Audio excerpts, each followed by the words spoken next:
Good evening, night travelers, and welcome to the Veil Run Tapes, a quiet place where strange recordings and untold stories help you forget the busy world and slowly settle into a peaceful sleep. Before we open tonight's tapes, I'd love to know where you're listening from. Share your city, state, or country in the comments below. It always feels special to know that people from so many different places are spending the night here with us. Just a quick note before we begin. A few short ads may play during the first 10 minutes. Once they are over, you can enjoy the rest of the video without any more ad breaks. From that moment on, it will be only you, the peaceful night, and the stories hidden inside these tapes. Now, lower the lights, make yourself comfortable, and allow your mind to rest. If these calm and mysterious nights bring you comfort, please like the video, subscribe to the Veil Run Tapes, and turn on the notification bell so you'll always know when another tape is ready. Take a slow breath, close your eyes, and let tonight's recording begin.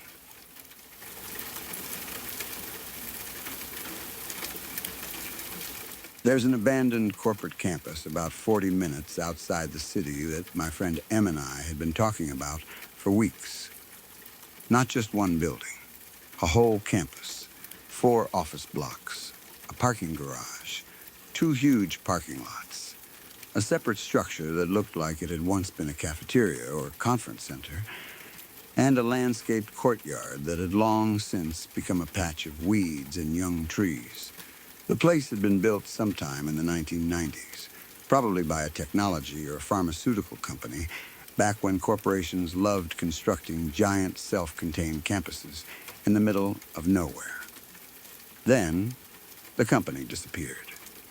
Bankruptcy, merger, relocation, whatever, I never found a clear answer. The property changed owners several times and eventually became one of those places everybody knew existed, but nobody had any reason to visit, except people like us. Em and I weren't professional urban explorers. We weren't making YouTube videos or trying to build some social media following. We just liked abandoned places, old factories, empty schools, hotels that had closed decades earlier. There was something addictive about walking through a building that had once been full of people and now existed outside its original purpose. You find coffee cups still sitting on desks, calendars stopped on random months, safety posters warning employees about workplace accidents in buildings where nobody has worked in 20 years. The ordinary parts are what make abandoned places interesting. They remind you that people expected to come back. The corporate campus had become our biggest target. We drove past it several times first, looked at entrances, checked where security cameras used to be, watched for patrol cars. The outer fence had collapsed along one section behind the parking garage. Most windows on the ground floor had been boarded up. Graffiti covered everything reachable. We never saw security. Eventually, we picked a Saturday night. Technically, Sunday morning, around 2. The summer air was miserable, hot enough that standing still made your shirt stick to your back. Crickets screamed from the weeds. Cicadas were louder. We parked several hundred yards away and walked. The parking lot was cracked so badly that grass grew through it in thick patches. Old painted lines were barely visible. Shopping carts somehow had collected near one corner, even though there was no store anywhere nearby. Em carried bolt cutters. I had a backpack with water, gloves, a first aid kit, spare batteries, and 2 flashlights. "We're responsible criminals," he whispered. I laughed. That sentence defeats itself. He pointed toward the main building. "Look at that. Nobody cares about this place." That was the excuse. It always was. Hard to feel like you're doing something wrong when you're entering a place everyone else has abandoned. We reached the front entrance. Heavy glass doors. Most were boarded from inside. A chain ran through 2 metal handles. Em crouched. Moment of truth. The bolt cutters made a metallic crack. The chain dropped. We both froze. Waited, nothing, no lights, no alarms, only insects. Em pushed the door. It resisted, then opened with a long scrape. The smell came immediately. Hot, stale air. Mold, wet drywall. Dust, something chemical underneath. The kind of air that makes you instinctively breathe through your mouth, even though that doesn't actually protect you from anything. Beautiful, Em whispered. We went in. Our flashlight beams cut through floating dust. The lobby had once been impressive. Marble-looking floor. Large reception desk. Corporate logo removed from the wall, leaving only cleaner paint where letters used to be. Somebody had spray painted a giant eye where the logo had been. Em photographed it. We explored. At first, everything was exactly what abandoned building exploration always becomes. Graffiti, broken ceiling tiles, metal stripped from walls, copper pipes removed, office chairs thrown down staircases, beer bottles, the occasional condom wrapper. We found fake occult symbols painted around one conference room. Circles, pentagrams, Latin words copied incorrectly from somewhere online. M pointed at one. Summon demon. Incorrect grammar. You know Latin? No. Then how do you know? Confidence, we laughed. That was the mood. Not scared. Not really. There were weird noises, of course. Old buildings make noise. Wind moves through broken windows. Animals get inside. Metal contracts. Water drips. If you enter enough abandoned places, you learn quickly that fear turns everything into footsteps. So when something banged several floors above us, we ignored it. When we heard scraping inside a wall, we blamed rats. When a distant door slammed, we blamed air pressure. We moved deeper. The hallways became confusing. Corporate buildings are terrible for navigation even when they're functioning. Everything repeats. Gray carpet, white walls, identical office doors. Without lights or signs, it became a maze. Eventually, we found a stairwell. It only went up. Then another. Emergency exit. Then, near what had probably been the cafeteria, we found the glass door. That was the first thing that didn't fit. Everything around it had been destroyed. Graffiti, broken windows, rust, dust, but the door looked almost new.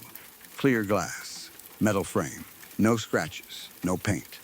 Behind it, a stairwell descending. White walls, white tile. M stopped. Well, I aimed my flashlight through. Basement, no shit. The handle was locked. He tried it twice. Nothing.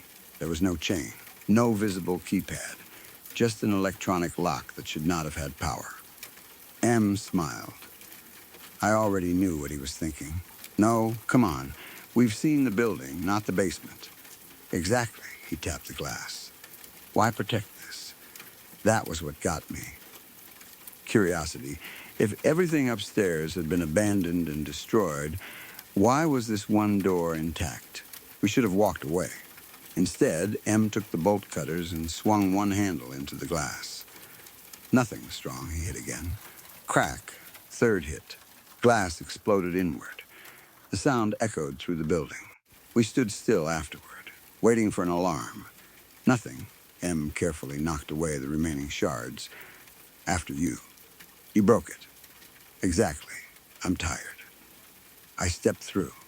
We descended. The temperature changed almost immediately. Not cooler in a normal basement way. Cold, the stairwell smelled cleaner than upstairs. Concrete, metal, something faintly medicinal. The white walls were almost untouched. No graffiti. No broken fixtures. No signs of people having explored it. That should have worried us. Instead, we became excited. Maybe this part stayed sealed, M said. Obviously, could be old labs, or server rooms, or secret government cloning facility. Definitely, we reached the first landing. Then another flight down. The smell changed. Rot, not mold, not sewage. Death, there is a difference. I had smelled dead animals before. Once an opossum died underneath my parents' porch. The smell gets into everything. Sweet, greasy, wrong. This was stronger. M covered his nose with his shirt. Oh, Jesus, something died down here. Something big. The stairwell ended at a metal doorway. No door. Beyond it was darkness. Our flashlights should have shown a wall. They didn't. The beam just disappeared. It felt like looking into a warehouse, maybe larger. M stepped forward. Hello? His voice echoed, not normally. The echo came back slowly, too slowly, like the space continued farther than it should. I checked my mental map. The building above us wasn't this wide. Wait, M looked at me. What? This doesn't fit. What doesn't? The basement. He laughed. You measured the building? I'm serious. He aimed his flashlight outward. The beam faded without reaching anything. Could connect to another building. Underground? Maybe that sounded possible. So we continued. M went first. His boot touched the floor beyond the doorway. Then he made a strange sound. Not quite a yell, more like surprise. He went down. Hard, M? I stepped through quickly to help. My right boot hit something sticky. It stopped. The rest of me didn't. I fell forward. Instinctively, I put out my right hand. Palm hit the floor. Stuck immediately. Not wet, not slippery. Adhesive, powerful. I tried pushing up. My hand wouldn't move. M? Fuck, his voice came from ahead. I angled the flashlight. He had fallen face first. One side of his cheek pressed against the floor. His legs twisted behind him. One boot stuck. The other leg was turned at a horrible angle. I think I fucked my ankle. Don't move. Wasn't planning to. I tried pulling my hand. Nothing. The floor looked white. Glossy, almost like resin. I touched it with one finger from my free hand. It adhered immediately. I jerked back before it could fully grab. What the hell is this? Glue? Who covers an entire floor with glue? M groaned. I felt a pop. Where? Ankle. I shifted my light. Then wished I hadn't. Bone, white, protruding through the skin above his ankle. Blood slowly running downward. My stomach turned. Oh, is it bad? I hesitated. Not great. That means bad. We need to get you out. No shit. I tried pulling my right hand again. The skin stretched painfully. Whatever coated the floor held like industrial adhesive. I could move my wrist, not palm. M tried lifting his head. His cheek stretched. He screamed. Stop, good advice. He began breathing rapidly. I forced myself calm. First aid. Emergency services. We had phones. I reached into my pocket with my free hand. No signal. Of course. Yours? M patted around awkwardly. My phone's in my back pocket. Can you reach it? No, I looked around. We needed something. Solvent, tool, anything. I swept my flashlight across the floor. White surface extending beyond the beam. No shelves, no equipment, no walls, nothing. Then the beam passed over a shape, maybe 10 feet beyond M. I moved it back. A shoe. At first, that was all. Old black sneaker lying on its side. Then I saw jeans, ripped fabric. Underwear, something red. My body knew before my brain accepted it. I moved the flashlight farther. A foot, except most of the skin was missing. The sole looked shredded. Several inches behind it, bare bone.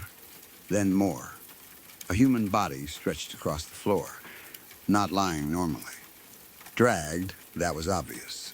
Whoever it had been had gotten stuck and tried pulling free. The first several feet showed clothing torn apart. Then skin. Then tissue. A red trail widening toward the torso. The person had literally peeled themselves across the floor trying to escape. Their fingers were stripped. One hand ended in exposed bone. The face was worst. Part of one cheek remained attached to the floor several inches from the skull. The mouth hung open. Frozen scream. M couldn't see it clearly because of the flashlight angle. What? I said nothing. Tyler, he didn't know why he called me that. My name wasn't Tyler. maybe panic. Maybe he said something else. I honestly don't know anymore. What do you see? Nothing, bullshit. I forced the beam away. We're getting out. How? I looked at my hand, then at the corpse. The answer was obvious and horrible. Force, leave whatever stuck. I pulled. Pain. Skin stretched. I stopped. M said, "What are you doing?" Freeing my hand. How? I don't know. Then we heard it. Thump, soft, far away, somewhere beyond the flashlight. Both of us stopped. What was that? M whispered. Nothing, I listened. The basement was silent. Then, thump. Closer, not footsteps exactly. Too heavy. Too separated. One impact. Pause, one impact. M said, "Hello?" "Don't. Maybe somebody's here." I looked toward the corpse. "Yeah, what?" "Nothing, thump." Closer, I panicked. I yanked my hand. Pain shot through my arm. The skin held. I screamed, pulled harder. My shoulder felt like it would dislocate. Then something tore. Wet, hot, my palm came free. I fell backward. For several seconds, I couldn't understand what I was seeing. Then the pain arrived. Most of the skin from the center of my palm remained attached to the floor. A red shape. My hand looked raw. Blood immediately covered it. I nearly blacked out. M saw. "Oh my God, I'm okay. You're not okay. I'm okay." Thump, thump faster, I scrambled backward. My boots stuck. Both, I almost fell again. I unlaced them as fast as my shaking hands allowed, pulled my feet out. Socks stuck too. I left them. My jeans had touched the floor near one knee. Stuck, I unbuttoned them, dragged myself out. Fabric stretched. I ended up in underwear. I didn't care. M began struggling. "Help me. I am." I crawled around the cleanest looking section near the doorway. Stupid, there was no clean section. The floor caught my left knee. I jerked away quickly enough to lose only a layer of skin. I reached M. His cheek was firmly attached. His chest, too. One hand, one leg. The broken ankle had spilled blood beneath him. The white surface absorbed it slowly. Not soaked. Absorbed like the floor drank it. "M, get me up. I'm trying." I grabbed his shirt, pulled, his face stretched. He screamed, "Stop. I can't. Get me out." I tried again from his shoulders. Nothing. His shirt began tearing. Thump closer. M heard it. "What is that?" "I don't know. Is someone coming?" I pointed my flashlight into darkness. Nothing, then movement. Not a figure. Just something briefly blocking the beam. Large, low, maybe 20 feet away. I turned the light away instinctively. M saw my expression. "What? We have to move." "You mean you have to move?" "I'm not leaving you." That was what I said. I meant it when I said it. For maybe 30 seconds. I tried everything. Tore his shirt. Pulled his free arm. Tried using my belt under his shoulder. The floor held him. Every effort made him scream. His cheek began tearing. Blood spread. Then, thump. Thump close enough that I felt vibration through the floor. M stopped yelling. Both of us stared into the dark. A smell came with it. Not the corpse. Something else. Hot, sweet, like burnt sugar mixed with meat. M whispered, "Please." I looked at him. His eyes were wide. He knew. We both did. I could stay and die with him. Or leave. I wish I could tell you there was some heroic calculation. There wasn't. Fear made the decision. I backed away. His face changed. "No, I'm getting help." "No, I'll come back. Don't." I stopped. He swallowed. Then, "Don't lie." That hurt more than anything else. Thump right beyond the flashlight. I ran. Not cleanly. Not bravely. I scrambled. Bare feet. Underwear, bleeding hand. The flashlight slipped from my grip. It landed on the floor and stuck. Beam pointing at M. His face illuminated. Everything else darkness. I reached the stairs. "Please." I looked back.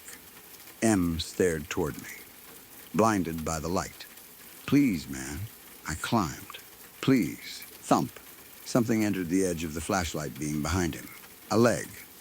At least I think it was a leg. White, too thick. No foot I could identify. It lifted, then dropped. Thump, M screamed. I ran. His scream followed me up the stairs. I hit the broken glass door. Through, hallway, bare feet across ruined carpet. Needles, glass, metal, I stepped on something sharp almost immediately. Pain kept running. Blood marked every step. I heard M screaming below. Then, something else. A wet, dragging noise. His screaming changed. Not words, just sound. I passed the ruined mattress. Graffiti, lobby, front entrance, parking lot. By the time I reached my car, I couldn't hear him anymore. I drove. I don't remember starting the engine. I don't remember the road. I remember looking at my right hand and seeing meat where skin should be. I remember blood on the steering wheel. I remember stopping at a 24-hour gas station and realizing I was wearing only a shirt and underwear. The clerk called an ambulance. I told police we had entered an abandoned property. I told them my friend was injured in the basement. I gave the address. Fire department. Police, M's, they went. They found the broken front doors. Glass basement door. Our boots, my pants, my flashlight stuck to the basement floor. But no M, no body, no corpse. That was the first problem. The second, they said the basement room wasn't large, 20 feet by 30. Concrete walls. Empty, the floor was ordinary epoxy, not adhesive. They recovered my flashlight from it without difficulty. I argued. I described everything. The white floor, the body, the open space, the thumping. They searched again. Nothing, one officer suggested, M had managed to escape another way. There was no other exit. They searched the campus. No sign. His car remained in the parking lot. Phone eventually located somewhere in the basement. They found it near the wall. Cracked, covered in blood. His blood. That was enough for a missing person investigation. Not enough to explain anything. The hospital treated my hand. I lost a large section of skin. Part of my pinky fingertip was damaged badly enough they had to remove what remained. My feet were cut. One piece of glass had gone almost an inch into my heel. I was lucky. Everybody kept telling me that. Lucky? I don't feel lucky. I left M. That is the truth. People tell me I couldn't have saved him. Maybe I still left. For several nights, I barely slept. When I did, I dreamed about the flashlight. Always the same image. M's face illuminated, darkness behind him. Something stepping forward. Then I wake. 3 days after the incident, the police called. They had found something. Not M.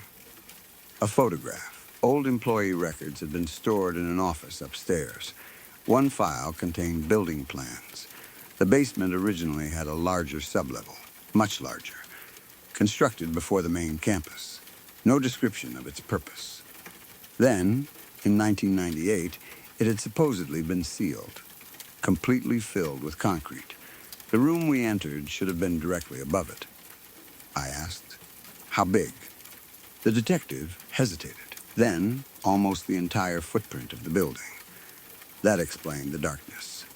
Except there was no access on current plans. No stairs, no doorway, nothing. I asked why it was sealed. He said records were incomplete. Corporate documents disappeared when the company dissolved. Then he asked whether M or I had touched anything before entering. Door? Anything else? No, you sure? Yes, he seemed disappointed. What? Nothing, tell me. They found writing near the broken glass door. Not graffiti. Faint words beneath layers of paint. Old, almost removed. Do not break seal. I stopped breathing. Seal? That's all. I asked if they were going back. He said no. Property owner had hired contractors. Basement entrance was being sealed again. I felt relieved. Then asked, what about M? We're still investigating. I knew what that meant. Weeks could pass, months, maybe forever. That night I received a text from M. His number. No words. Image pitch black. At first I thought accidental, then I increased brightness. There was a face, M, barely visible. One cheek missing skin, eyes open. Behind him, white floor. I called immediately, phone off. I sent messages, no response. Police traced nothing useful. Then another picture arrived the next night. M's face closer, more damaged. Below it, still here, I almost threw up. I contacted the detective, sent everything. He asked if someone could be pranking me. I screamed at him. He apologized. They searched again. Still nothing. Third night, picture. Not M this time. The corpse I had seen.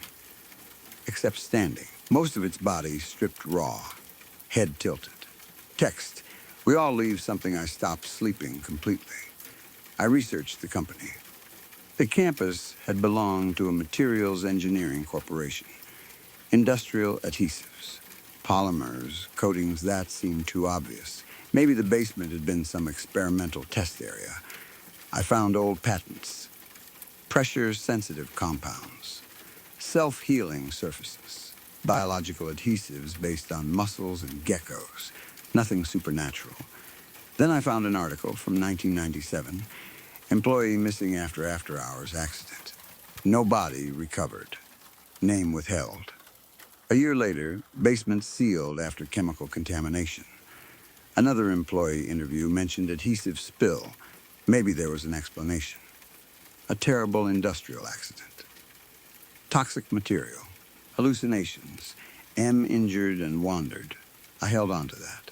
Then the next text arrived. A video, 7 seconds. Camera facing upward. Darkness. M whispering, it doesn't stick. Pause, it holds. Then, it only hurts when you pull. Something thumped. Video ended. That sentence changed how I understood the corpse. What if the floor wasn't killing people? What if it was stopping them from leaving? Why? I didn't know. A week after M disappeared, I drove back. I know. Stupid, I went during daylight. Police tape had been removed from the outer entrance. Contractors had installed steel panels over several doors. The basement glass door was gone. In its place, concrete block wall, fresh mortar. No access. I stood in front of it. Then heard scratching. Behind the wall. 3 slow scrapes. Pause, 3 more. M, I whispered it. Immediately, thump. From inside. Then M's voice. Faint, don't pull. I backed away. M, don't pull. I put my ear near the wall. Are you alive? Silence then, I kept trying. His voice sounded wrong. Weak, wet, what? It takes what you pull. I thought of my palm. Skin left behind. The corpse. Everything stripped away. M, I'm getting help. No what? Don't open it. The wall vibrated. Thump, closer, he whispered. It learned you came back. I ran. I called the detective from the parking lot. He met me there with 2 officers. They heard nothing, of course. But one noticed something on the new concrete wall. A handprint. Fresh, red on our side. Not inside. Palm missing a section of skin. Like mine. I stared. Same injury pattern. Same shortened pinky. My hand. But I hadn't touched the wall. The detective looked at my bandage. Then, at the print. You do that? No, he took photographs. Then, the wall made a sound. Thump, all 3 officers heard it. Nobody spoke. Another thump, 1 officer stepped back. The detective said, we're leaving. We did. The property was closed completely after that. Private security. Fencing, no trespassing. I thought maybe that ended things. It didn't. The thumping followed me. Hotel, apartment, my parents' house, usually around 2 or 3 in the morning. 1 soft impact, then another, always behind a wall, never the same room twice, sometimes accompanied by scratching. I moved. It followed. Then sticky spots began appearing, tiny at first. A drinking glass stuck to my kitchen counter, shoe stuck briefly to bathroom tile, phone adhered to nightstand. Each time the surface released after a few seconds. like testing. Last week, my bedsheet stuck to my back. I woke because I couldn't roll over. Panic. I pulled. Skin stretched. I remembered M. Don't pull. I stopped. Lay still. Waited. After maybe 5 minutes, the sheet released. No injury. That became the rule. Don't pull. If something sticks, wait. The holding stops eventually. Maybe that's what we were supposed to do in the basement. Maybe if Em and I had stayed still, the floor would have released us. But then, what was approaching? That question stayed. 2 nights ago, I got an answer. Or part of one. M called. Not text. Phone call. I answered immediately. M? Breathing, then you left me. I cried. I'm sorry. You pulled. What? You pulled away. I was scared. We all pull. His voice sounded distant. Everybody does. What happened to you? Long silence. Then I stopped. I didn't understand. Stop what? Trying to leave. My skin went cold. What happened then? It let me stand. I closed my eyes. M, the others stood too. The corpse. Who? Everyone then. They're not dead. That was worse. What are they? Stuck. Where? No place. The thumping started inside my wall. M heard it through the phone. He whispered, "It found you." "What is it?" He began crying. "I don't know." Then something else spoke. Not M. Many voices at once. It keeps what is left behind. Call ended. I didn't sleep. Yesterday morning, I noticed something in the mirror. My right hand. The injured one. The scar looked smaller. At first, I thought healing. Then I compared photographs from the hospital. The missing skin had returned. Not scar tissue. Skin, smooth, perfect. Even my pinky fingertip looked slightly longer. That should have made me happy. Instead, I remembered the handprint on the concrete wall. Maybe what I left behind is growing. The floor kept my skin, my blood, M's blood, pieces of the corpse. Everyone who pulled free. It keeps what is left. And apparently, given time, it can use it. Last night, someone knocked on my door. Not apartment building door. Bedroom, 3 knocks. I live alone. I stayed still. Another 3. Then my voice, "Can I come in?" I almost screamed. The handle moved. "Locked," my voice said. "You forgot your hand." I looked down. My right hand seemed normal. Then I noticed my fingerprints. Wrong, not gone. Different, I have a scar across my thumb from childhood. Not anymore. The hand looked like a version reconstructed from memory. Close, not exact. The thing outside whispered. I kept the better one. The door started opening. I didn't wait. I climbed through my bedroom window onto the fire escape. 3rd floor. Barefoot, again, I ran. By the time I reached the street, something stood in my bedroom window. Me, same face, same body, holding up a right hand. Complete, it waved. I'm staying in another hotel now. I keep lights on. Nothing touches the floor longer than necessary. Shoes beside the bed. I don't lean against walls. I know how insane that sounds. But an hour ago, the carpet beneath my left foot became sticky. I froze. Didn't pull. Waited. It released. Good, I think I finally understand enough to be afraid properly. The basement wasn't covered in glue. Not exactly. The white surface was some kind of boundary. Something beneath that campus had learned one rule from the material experiments above it. If something touches you, hold it. Maybe the company discovered it. Maybe created it. Maybe tried containing it with concrete. But it doesn't want bodies. It wants pieces. Every person who fights leaves something behind. Skin, blood, clothing, hair. Eventually enough detail accumulates. Then the thing builds.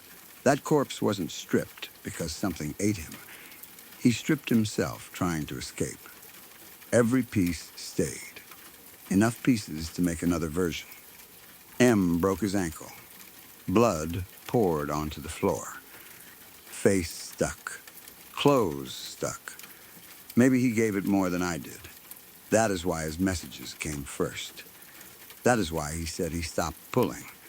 Maybe surrender is the only way to remain whole. Except if you stop struggling, you stay there. Alive, held, while whatever the floor learns from you eventually walks out. I know now why the police couldn't find M. They were searching for a body. The original may still be in that impossible room beneath a basement that officially doesn't exist. And the M texting me may be something made from everything he left behind. Or maybe the opposite. Maybe the thing still down there is the copy. I don't know. 20 minutes ago, M sent me one last picture. He is standing outside this hotel. I can see the sign behind him. I never told him where I was. His face looks normal. No torn cheek. No broken ankle. Nothing. Caption. I waited. Then, your turn. I looked through the curtain. Nobody. I checked the hallway camera through the hotel app. M is standing outside my door. Barefoot, he hasn't moved in 17 minutes. He isn't knocking, just waiting. I called the front desk. They sent security. Camera still shows M. Security guard walked directly through the place where he was standing. Didn't react. The image flickered. M remained. Then the guard reached my door. Knocked, I didn't answer. He called from the front desk. Said the hallway was empty. I looked at the camera. M leaned toward the lens, smiled, then raised his hand. Part of his palm was missing. Same place as mine. I understood. The thing outside isn't finished. It needs the rest. Maybe I took more than my own body when I escaped. Maybe when I tore myself free, part of whatever was holding me came with me. That would explain the sticky places. The thumps. Why the impossible room follows. We weren't simply trapped by it. For a moment, we were attached. Now it wants to close the separation. I turned off the camera. The thumping started immediately beneath the bed. Soft, one, pause, another. I'm sitting perfectly still. That matters. Do not pull. M taught me that. Whatever happens next, I will not fight the floor if it catches me. I won't tear anything away. I won't leave more behind.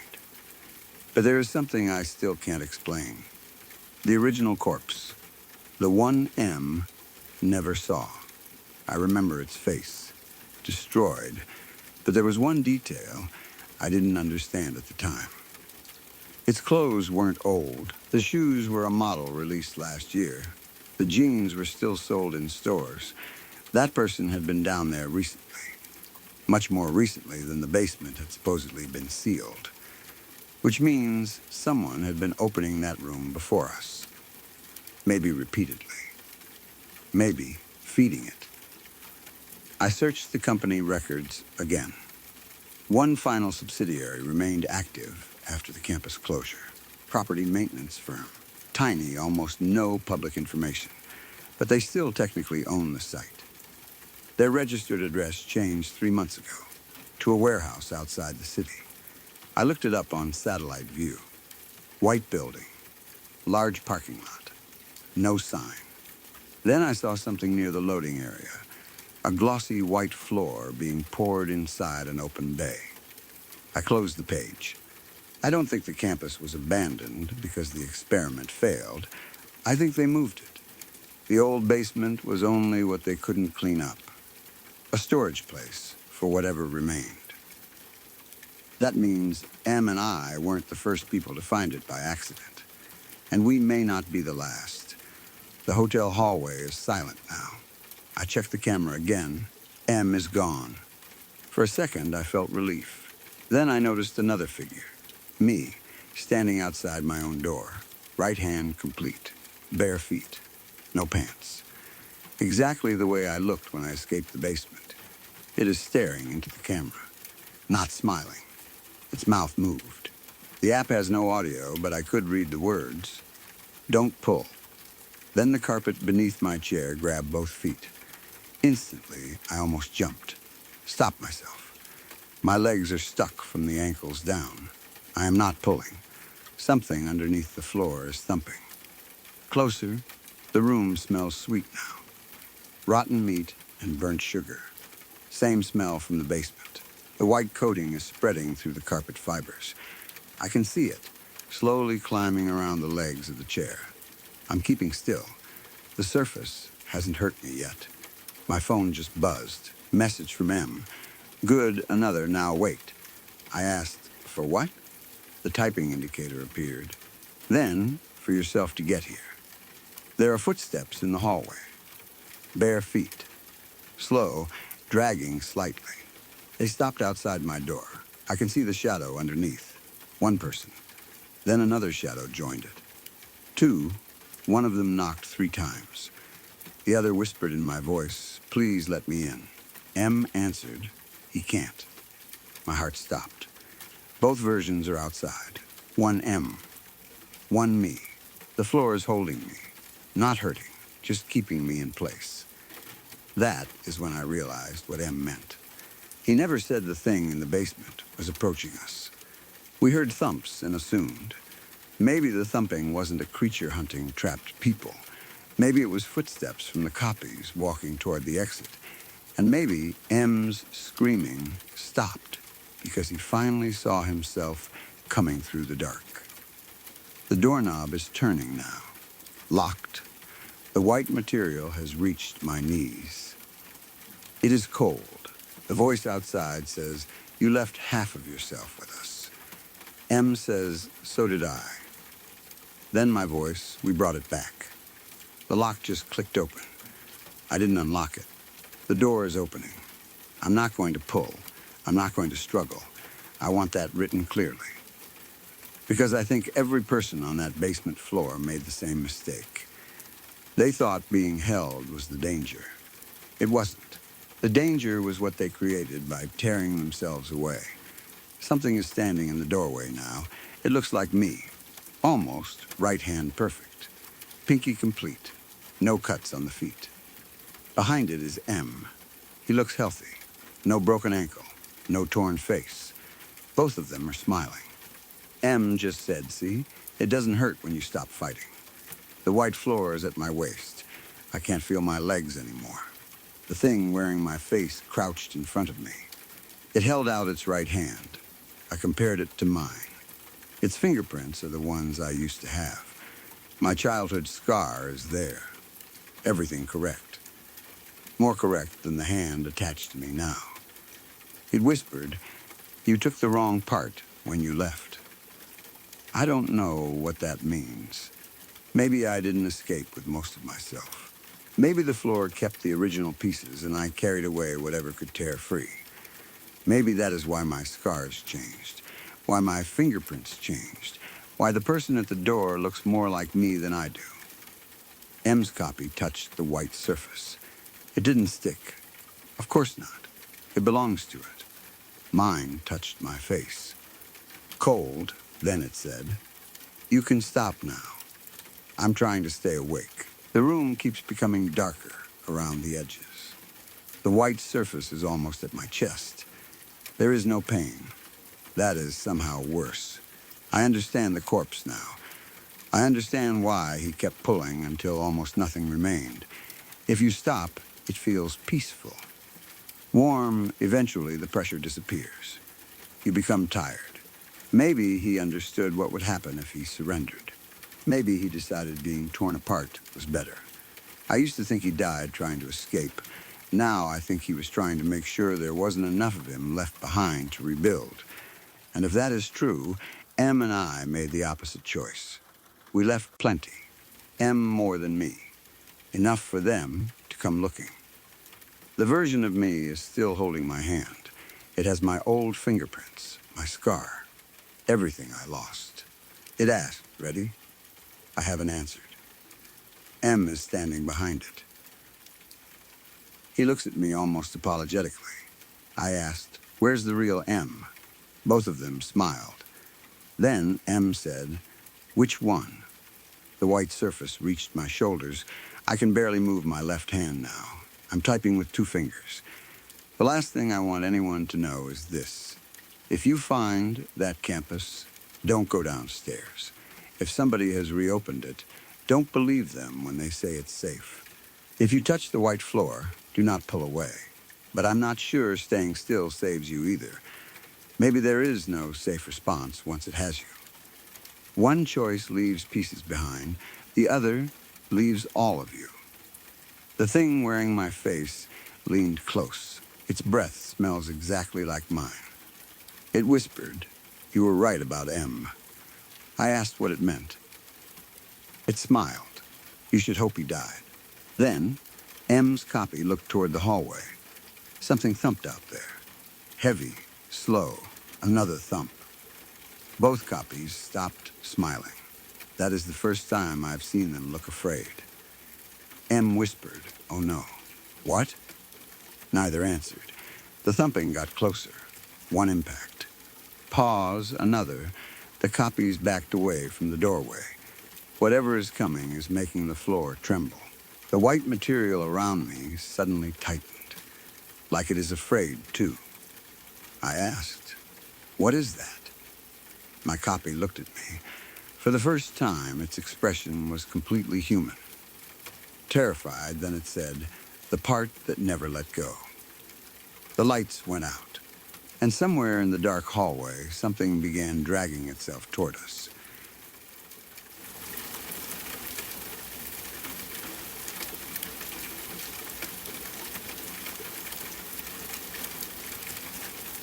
I moved deep into the country less than a month ago. For the first week, I thought I had made the best decision of my life. Now I'm sitting in a cheap hotel room, almost an hour away from my house, wearing the same clothes I left in 2 days ago, and trying to decide whether I ever want to see that property again. The problem is the siren. My name is Tyler. I'm 18, and I've loved the Appalachian Mountains for as long as I can remember. When I was a kid, my parents took me hiking whenever we had the time. Most kids my age complained about walking several miles through the woods without cell service. I loved it. I loved the smell after rain, the cold mountain streams, the way sunlight came through trees. I liked finding trails that looked like nobody had walked them in months. There was something about being far enough from houses and roads that you couldn't hear another person that made me feel calmer. So after graduating high school, I decided I wanted to live closer to that. I moved to East Tennessee. My parents thought I was rushing things. Maybe they were right. But I had spent most of high school working whenever I could. Weekends, summers, afternoons, I saved almost everything because I hated the idea of staying dependent on my parents forever. Eventually, I found a cheap house listed outside a tiny rural community. Calling it a house was generous. It was old. 2 windows were cracked. The roof leaked in at least 3 places. The porch leaned slightly. One bedroom had a patch of drywall missing where somebody had apparently started repairing something and quit halfway through. But the price was low enough that the money I had saved could cover a down payment. More importantly, the property backed directly against acres of forest. No subdivision, no houses behind me, just trees. When I signed the paperwork, I felt proud in a way I had never felt before. My first home. Mine, it could be ugly. It could leak. I didn't care. For the first week, it was everything I wanted. I could wake up whenever I wanted on days off, eat cereal for dinner, leave my boots by the couch, play music without my mom yelling from another room. If I wanted to drive somewhere at midnight, nobody asked where I was going. Freedom felt incredible. Before moving, I had found a job at the nearest Dollar General. Of course, there was a Dollar General. There's always a Dollar General. The store was still nearly 30 minutes from my house, depending on how fast I was willing to take the back roads. I didn't mind. The drive was beautiful. Narrow roads curling around wooded hills, old barns leaning beside fields, creeks running alongside the pavement. In the morning, mist would sometimes sit low in the valleys. The job paid enough for groceries, utilities, gas, and the mortgage payment. I figured I'd gotten a pretty decent start in life. That was also where I met Levi. He had started only a few days before me. Same age. Recently moved to the area. Loved hiking. Neither of us knew many people yet, so we became friends quickly. Levi was one of those people who could talk to anyone. Customers liked him. Old ladies would come through his register and somehow end up telling him about their grandchildren. He joked constantly. I was quieter, so we balanced each other out. After my first week in the house, I told him about the forest behind the property. You have trails back there? Probably. Probably. I haven't gone far enough to know. He stared at me like I had confessed to owning a sports car and never driving it. You bought a house against a mountain forest and haven't explored it? I've been working. You're disappointing me. So I invited him over on our next shared day off.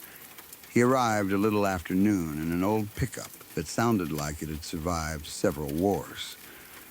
I was standing on the porch when he climbed out. Hey, I called. How was the drive?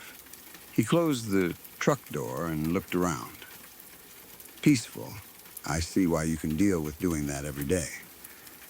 Then he reached into the cab. Oh, got something for you. He tossed me a full-size Milky Way. I caught it. Seriously? You said you've been craving one. I said that once. I listened. I laughed. Thanks, he pointed toward the woods behind the house. So where's this amazing trail? I didn't promise amazing. You heavily implied amazing. We walked around the side of the house. A faint track entered the trees behind the property. Not a real hiking trail. More like deer had been using the same route long enough to push the brush aside. I pointed. That way. Levi looked at it. Very professional trail system. After you, then. No, this is your property. He stepped aside dramatically. Homeowner first. We entered. For the first 20 minutes, everything was normal. Actually better than normal. It was exactly why I had bought the place. The trees were thick enough to block most of the sun, but not so thick that walking was difficult. Birds moved overhead. We found tracks. Deer, raccoon, maybe wild turkey. Levi kept stopping to examine things and pretending he knew what he was talking about. Eventually, the little deer track connected to a wider trail. That surprised me. This one looked maintained. Or at least it had been maintained once, about 6 feet wide, packed dirt, very little undergrowth. It led deeper into the woods. Levi grinned. Well, obviously, we're taking this. I should have asked where it went. I should have wondered why a proper trail existed behind a property with no nearby public park. Instead, I agreed. We walked maybe a mile, possibly more. That's when I got the feeling. It began at the base of my spine, like a large insect crawling slowly upward beneath my shirt. I stopped and scratched my back. Nothing? You good? Levy asked. Yeah, we kept walking. The feeling returned. Not an itch this time. Awareness. That is the only word I have for it. I suddenly became aware of the space between the trees, aware of how much forest surrounded us, aware that if something was standing 30 feet away, we might never see it. I looked back. Levi was smiling, enjoying himself, so I said nothing. A few minutes later, the trail opened into a clearing, and in the center stood the siren. I knew what it was immediately. Civil defense siren, or tornado siren, the kind you see mounted on tall poles near towns, except this one was barely 5 feet off the ground. It rested on a thick steel support that leaned several degrees to one side. Rust covered most of it. What remained of the paint was white, though age had turned it gray. The horn itself looked ancient, bent in places. Bird nest wedged inside one section. Vines had grown around the support. There were no wires, no power lines, no nearby buildings. Nothing. Levi walked toward it. What the hell is this doing here? I have no idea. You've never seen it? No. How far are we from your house? Maybe a mile and a half. Any town this direction? Not that I know of. He circled the siren. Old tornado warning system, maybe? For who? He shrugged. People who used to live here? There's nothing here. That we know of. I didn't like that answer. Levi put one hand on the rusty support. I wouldn't do that. He looked at me. What? This thing looks ready to collapse. It's been standing here 50 years. Exactly, he continued circling it. Come look at this. What?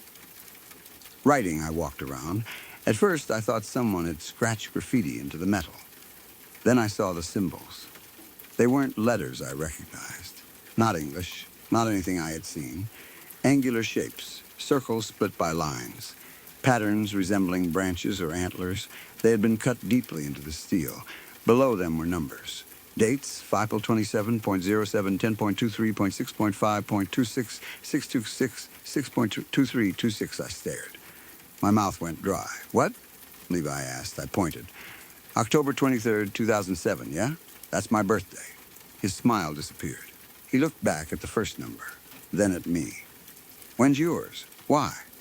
Just answer. He swallowed. May 27th, 2007, we stared at each other. First date, his birthday.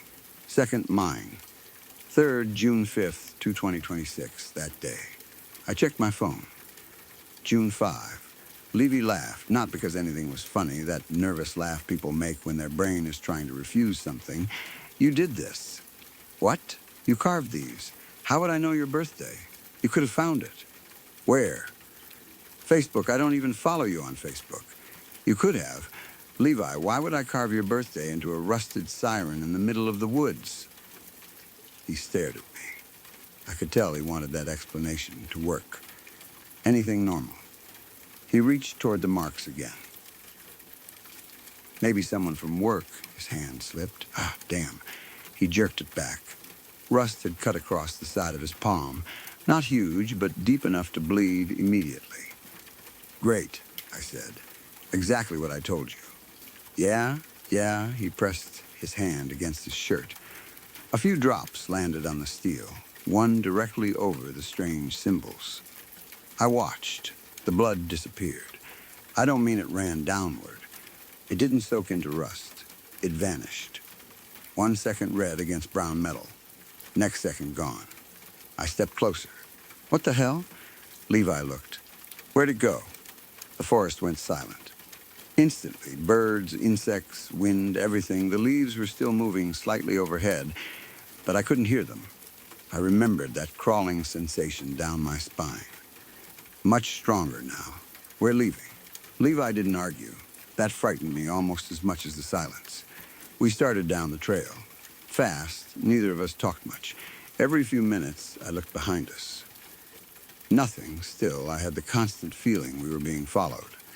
About halfway home, daylight started changing. At first, I assumed clouds. Then I looked upward. The sky was turning orange. Sunset. I stopped. What? I pulled out my phone. 4:31 p.m. Levi stared. No, sunset wasn't anywhere near 4:30 in June, yet the sun was dropping behind the hills. Quickly, not visibly moving, but every time I looked away and back, it was lower. We need to hurry. We started almost jogging. Branches hit my arms, my lungs burned, the woods darkened around us. Then I saw the narrow deer trail. Relief, we pushed through. My house appeared, Levi's truck, everything exactly where we left it. By the time we reached the yard, twilight had become almost night. I checked my phone again. 4:47, still afternoon. Levi looked at the dark sky. Your phone wrong? Yours? He checked. Same time. Neither of us said anything else. His hand had started bleeding again. Come inside, I said. I've got a first aid kit. He nodded. Inside, he washed the cut. I cleaned it, bandaged it. By the time we were finished, the windows showed complete darkness. I looked at the clock. 5:12 p.m. Okay, Levi said quietly. That isn't right. No, he looked toward the front door. I don't think I want to drive. You can take the couch. Thanks, I locked the door. Then checked the weather. Clear, no storms, no tornado warnings. Nothing. The night outside looked completely normal, except for existing hours too early. We sat in the living room trying to talk about anything else. Work, cars, music. Neither of us mentioned the siren. Then the sound started. At first, low, amechanical moan somewhere far away. It rose, higher, louder, until the entire house seemed to vibrate. A tornado siren. Levi stood. I stood too. Neither spoke. The sound was deafening. Long rising howl. Then falling. Then rising again. I had heard sirens during tests before. This wasn't exactly like those. There was something beneath it. A second tone. Lower, almost like a voice trying to hold the same note. After maybe a minute, it stopped. Dead silence. Levi whispered, that was it. No, yes, it doesn't have power. That was the same siren. There could be another one. Where? I had no answer. Then we noticed the crickets, or the lack of them. Before the siren, the night had been full of insects. Now nothing. I went to the windows, pulled the curtains closed. They were old, moth-eaten. Not enough. I didn't care. I covered every window I could. Lily checked the locks. We stayed together in the living room. Around 8, or maybe 9, scratching started. Outside wall. Soft first. Scrape, pause, scrape. I looked at Levi. He heard it. The sound moved along the side of the house, not like an animal running, something dragging its nails slowly across the boards. Scratching, stopping, starting again. It moved beneath the windows, then over them. That was impossible. Whatever made the sound had to be high enough to reach the upper frames. Levi whispered, bear? No, could be. Bears don't scratch like that. How do you know? I don't. The scratching grew louder. Several points now, different walls, as if more than one thing was outside. I reached for the fireplace poker.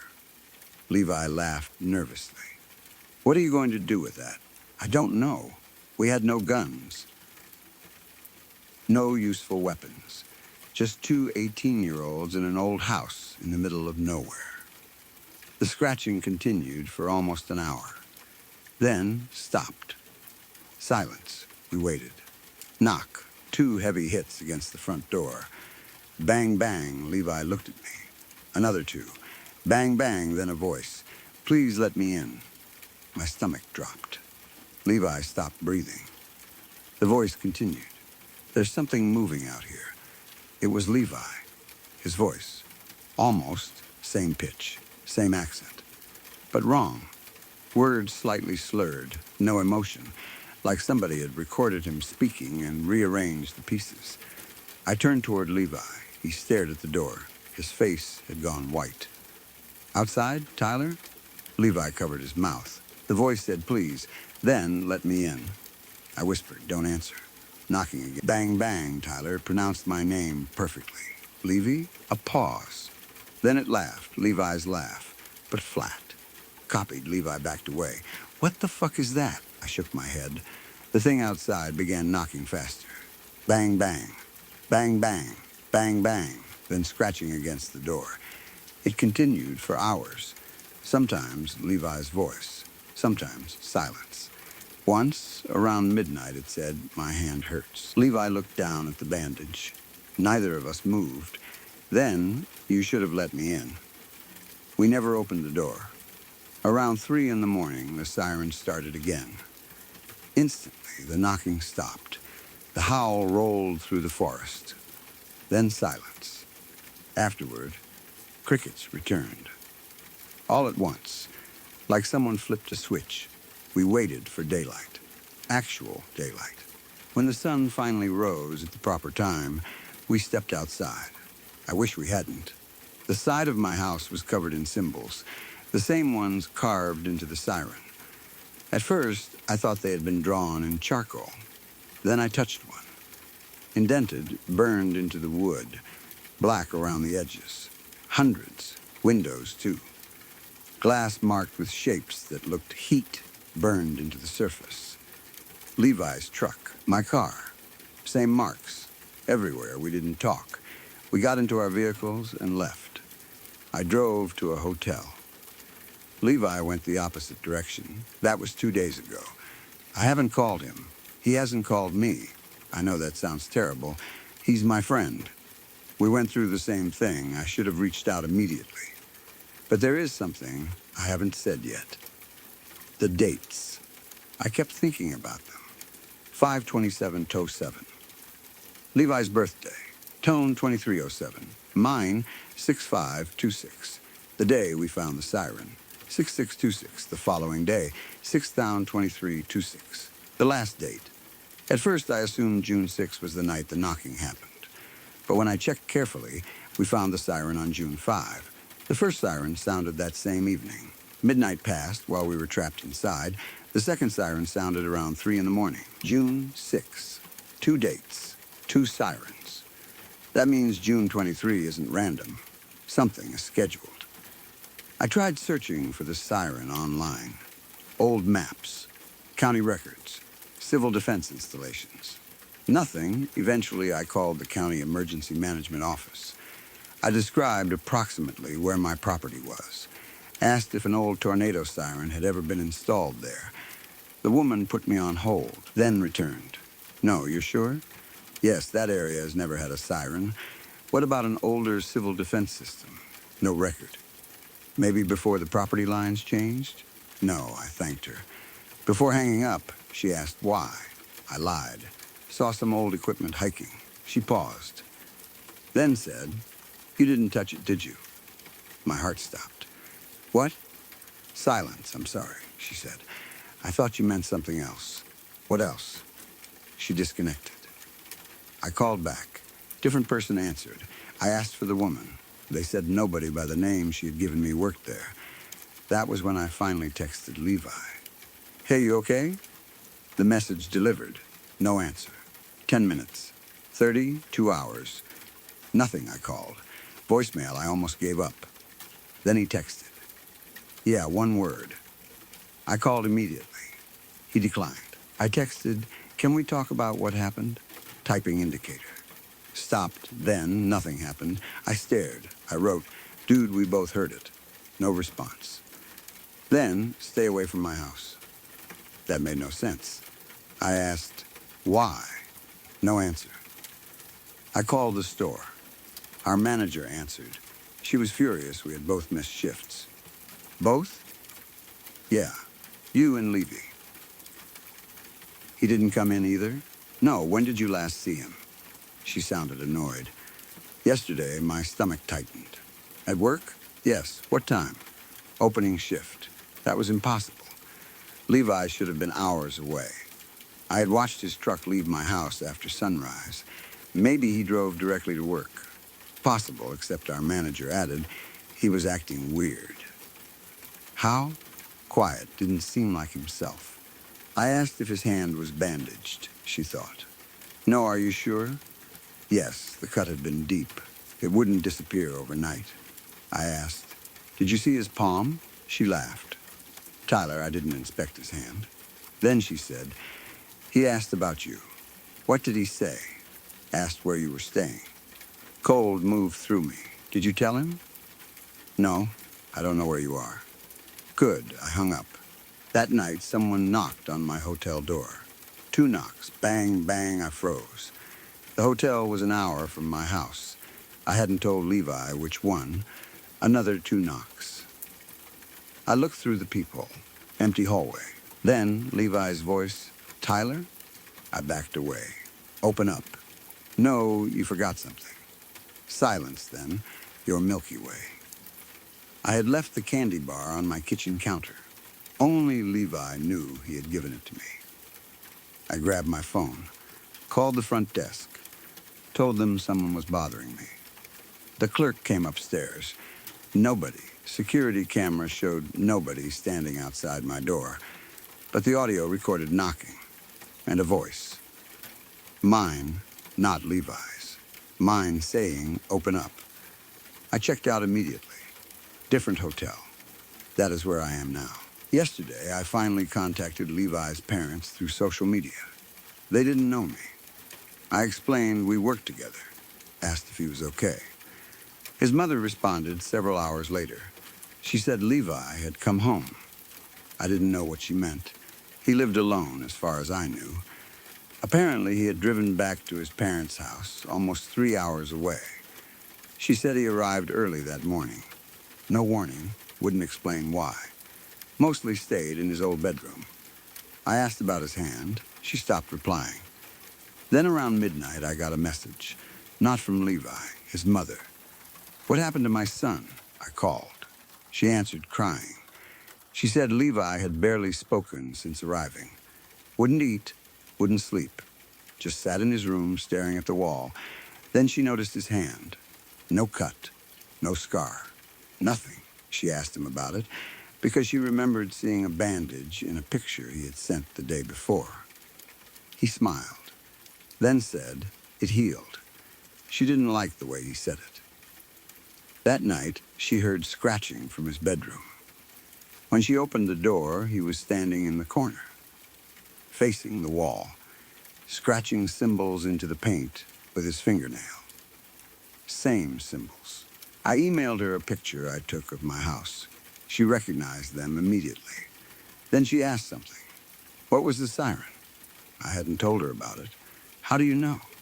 Long silence. Then she said, Levi keeps saying that word. Siren, over and over. She put the phone near his door. I could hear him. Siren, pause, then June 23rd. I almost dropped my phone. His mother whispered, "What does that mean?" "I don't know." Then Levi stopped. For several seconds, silence. Then he spoke directly toward the phone. "Tyler," his mother gasped. He shouldn't have known she was holding me on speaker. "Where are you?" I hung up. I didn't sleep. This morning, I researched local history. Old newspapers, digitized records, anything connected to my property. Finally, I found something from 1963. Not a siren, a settlement. There used to be several homes deeper in the forest behind my property, logging families, a tiny, unofficial community. No electricity until the late 1950s, poor road access. According to one article, a forest fire destroyed most of it in June 1963. Several people died. But another article described something strange. The night before the fire, residents reported hearing a civil defense siren. The nearest real siren was more than 12 miles away. No tests had been scheduled. People left their homes because they thought there was some emergency. Several reported seeing relatives calling from the woods. One woman followed her husband's voice. Her husband was asleep beside her. She disappeared. Her body was never found. A local deputy wrote that residents believed the sound came from the old warning horn in the clearing, old even in 1963. The article said officials removed the horn after the fire. Removed, yet Levi and I found it. I searched dates. The fire started June 23, my last date. 6023. I felt sick. Then I noticed something else. June 5 and June 6 appeared in older reports too. June 5th, 1951, a boy disappeared. June 6th, 1951, his father disappeared while searching. Both lived in that settlement. The boy's name was Tyler. I stared at the screen for a long time. Different last name. No relation I know of, but Tyler. His friend, who had been with him earlier that day, Levi. Different family, different ages, same first names. At first, I thought I had found some fake web page. Then I located scans from an actual newspaper archive. There they were. Tyler Hawkins, 17, Levy Barnes, 18, both missing. June 5 and June 6. A later story claimed Levi returned several weeks afterward. He walked into town alone. His parents initially celebrated.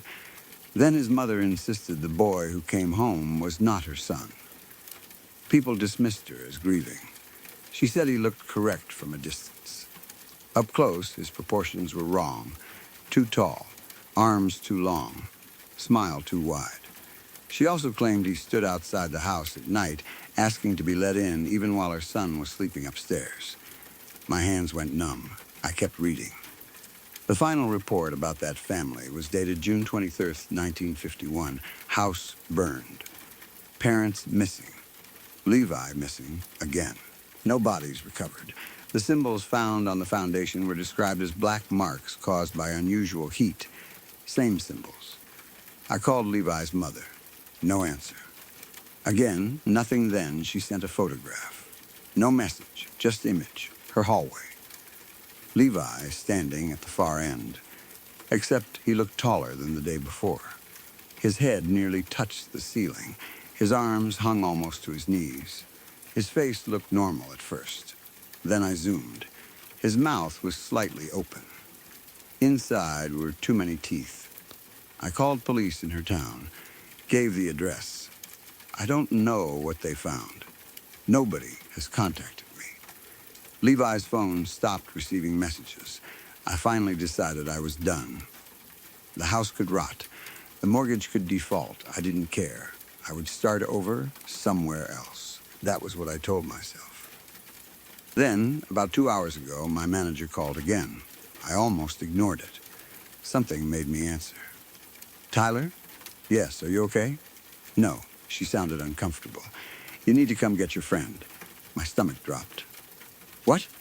Levi, he's there? He's been standing outside for almost an hour. Call police. We did. What happened? They couldn't find him. That doesn't make sense. He was gone when they arrived. She lowered her voice. But he's back. Where? Tree line behind the store. I closed my eyes. Don't go near him. Tyler, seriously. Then I heard something through her phone. Faint, mechanical, a low-rising moan. No. What? The siren. Even through the phone, I recognized it. It became louder. My manager said, "What the hell is that?" "Get inside." What? Lock the doors. The line filled with static. Then Levi's voice spoke. Not through the background. Directly into the phone. June 23rd. Call ended. I threw my phone onto the bed. The hotel room was silent. Then I noticed the date. June 22. Tomorrow I had spent days worrying about the last date, telling myself I wouldn't be at the house when it came. That whatever happened there couldn't reach me if I stayed away. I think I misunderstood. The dates weren't locations. They were stages. Levi's birthday. My birthday. The day we found it. The day it learned him. June 23. I don't know what that one means. But 20 minutes ago, someone slid something under my hotel door. A Milky Way bar. Full-sized. The wrapper is dirty with rust. Written across the front in black are the same symbols from the siren. Below them, 6.2326, I didn't touch it. Then my phone rang. Levi, I almost answered. Didn't. Voicemail appeared. I played it on speaker. For 30 seconds, only forest sounds. Crickets, wind, then the siren. After it stopped, Levi whispered, "It needs both birthdays." Pause, then my voice answered him. "It already has them." I stopped the message. That wasn't me. At least, I don't think it was. A few minutes later, I received another voicemail. This time, my own number appeared as the caller. I listened. My voice said, "Come home." Then, "Everything's ready." There was scratching behind the words. I went to the hotel window. 3rd floor, parking lot below. My car was covered in black symbols. They weren't there an hour earlier. At the far edge of the lot stood someone. Tall, thin, Levi or something wearing him. Beside him stood another person. Same height as me. Same clothes I'm wearing right now. I couldn't see its face. Both looked toward my window. Then the siren started. Not outside. Inside the room. I turned. The sound was coming from the bathroom. I didn't open the door. I called the front desk. Nobody answered. Called 911.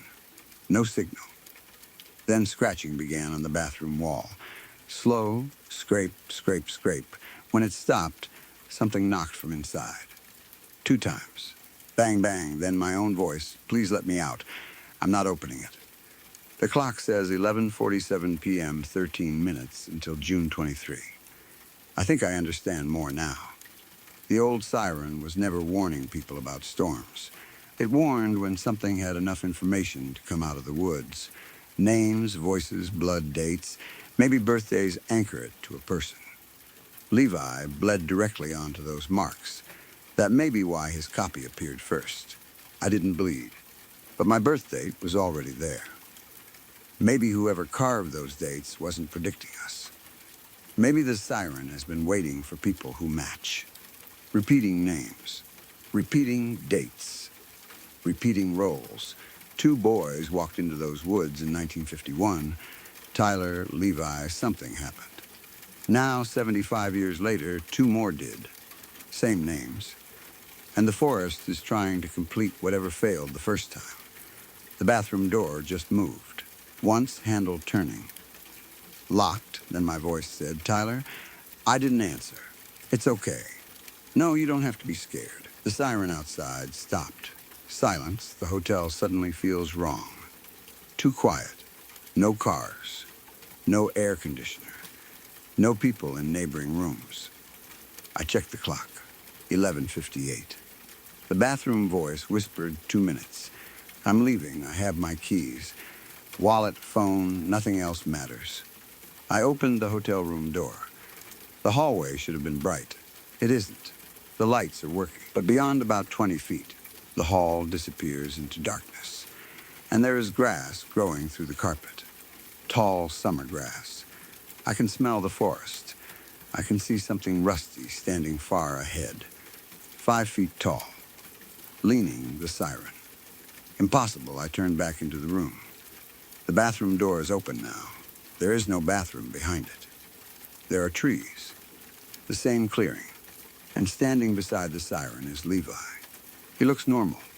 Exactly normal. Bandage on his hand again. That almost made me cry. He said, Tyler, don't come closer. That is the first thing any version of him has said that sounds like him. I asked, are you real? He looked at the siren. I don't know. That answer scares me because it sounds exactly like something Levi would say. Then another Levi stepped out behind him. Taller, no bandage. Smile, the normal Levi backed away.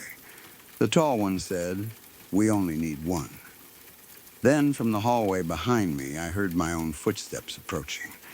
There are 2 of us too. I understand the final date now. June 23 isn't when the thing comes for me. It is when something decides who gets to leave. That is what happened to the old settlement. The siren calls. Copies appear. Families hear familiar voices outside. Someone opens a door. Someone chooses. And whatever is left burns. The clock changed. 12:00, June 23. The siren is starting again. Levi is screaming at me not to listen. The other Levi is laughing. My own voice is getting closer behind me. And carved into the rusted support beneath every date we saw before, there is a new line. I can read it from here even though I'm too far away. 2 more dates. 6023.26, 623.26, same day, twice. One beside Levi's name, one beside mine, except underneath mine, something else has been carved. Not numbers. 3 words. Which one returns? I'm writing this while backing toward the stairwell. I'm not going into the clearing. I'm not touching the siren. I'm not answering either voice. If I get outside, I'm driving until morning. Maybe farther. I don't care where. But there is one thing I wish I had understood when I first saw those dates. I thought the siren somehow knew our birthdays. I thought that was the frightening part. It wasn't. Birthdays tell you when someone entered the world. The other dates tell you when something else learned enough to enter it too. And right now, somewhere behind me, something with my exact voice has started calling Levi's name. Levi answered. The siren stopped. I heard him scream. Then, silence. A few seconds ago, someone walked out of the dark bathroom. He looks exactly like Levi. Normal height, normal face, bandage on his hand. He smiled at me. Ready? I asked him what candy he gave me the first day he came to my house. He answered immediately. Milky Way. Correct. I asked what we promised each other before the hike. He frowned. We never made a promise. That was the point. The real Levi would have called me an idiot. This one only smiled. So I ran. I'm in the parking lot now. My car started. The siren is still behind me, even though the hotel building is between us. I can hear it. In my mirrors, Levi is standing beneath the hotel sign. Too tall again, getting smaller as I drive. At least, I hope he is, because there is another problem. A second car has been following me since I left the parking lot. Same make, same color, same license plate as mine. Whenever I speed up, it speeds up. When I slow down, it slows down. It stays exactly the same distance behind me. I can't see the driver's face, but I already know who it is. The last date has happened. I thought staying away from the house would keep me safe. I thought the forest was the dangerous place. Now I think the clearing was only where the siren learned us. After that, it didn't need the woods anymore. It only needed one of us to answer. And Levi did. I don't know which Levi answered. I don't know which one walked out. I don't even know whether the car I'm driving is the first one that left the hotel. The road ahead is getting darker. My headlights are starting to flicker. And somewhere in the hills, far away but somehow getting louder, the siren has begun another cycle. This time, underneath the mechanical howl, I can hear two voices. Levi's and mine. Both of them are screaming the same thing. Don't let the other one get home.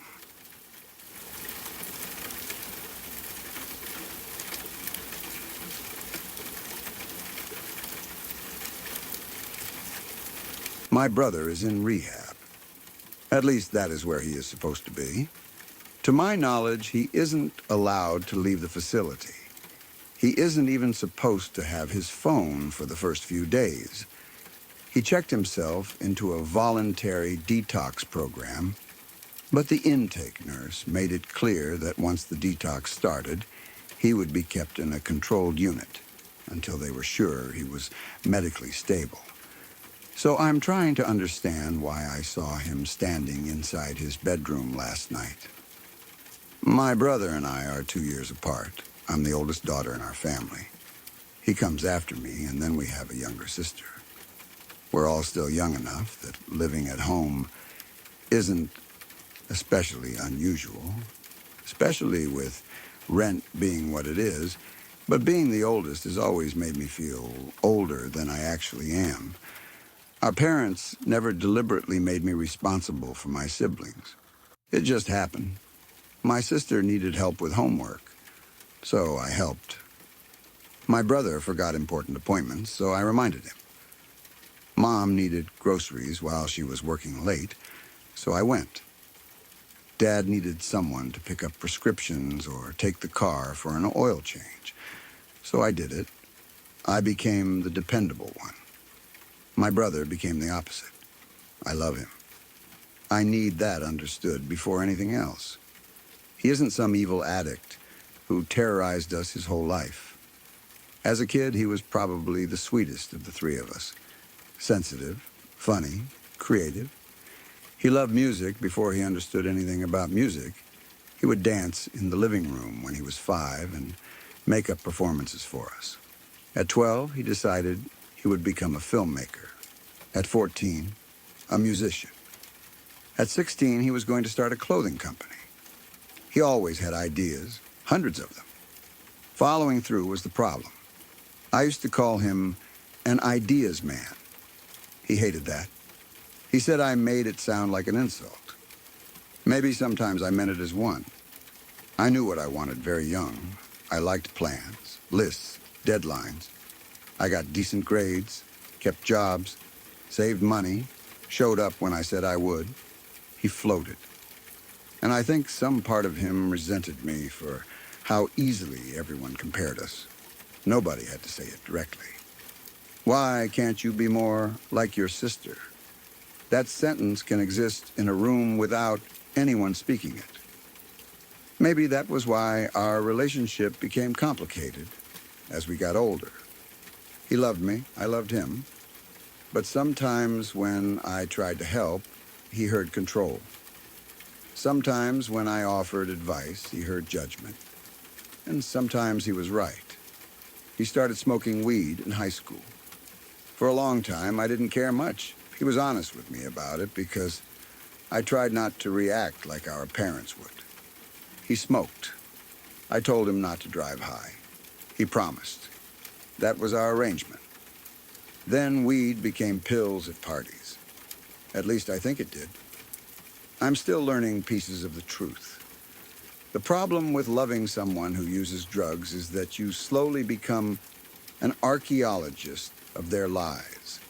You discover one layer and realize there are older layers underneath. A few weeks before rehab, I took him to a rave. Dancing was still one of the things we could do together without fighting. We both loved it. For a few hours, he seemed like my brother again. Sweaty, laughing, making fun of my dancing while dancing worse than me. Then, sometime after midnight, I realized something was wrong. He was too energetic. Not drunk energetic. Not weed. His jaw kept moving. He was talking so fast I could barely follow. I pulled him outside. What did you take? Nothing. Don't lie, he laughed. I asked again. Eventually he admitted cocaine. He said it casually. Just a little. Like he was telling me he'd had an energy drink. I was furious. He kept saying, relax. I'm experimenting. That word, experimenting. I asked what else he had experimented with. He smiled at me. Didn't answer. I yelled at him all the way home. The next morning, he barely remembered the argument. It frightened me more than if he had fought back. After that, things got worse fast. He started coming home at impossible hours. 4 in the morning, 6. Sometimes after disappearing for an entire day. He looked thinner.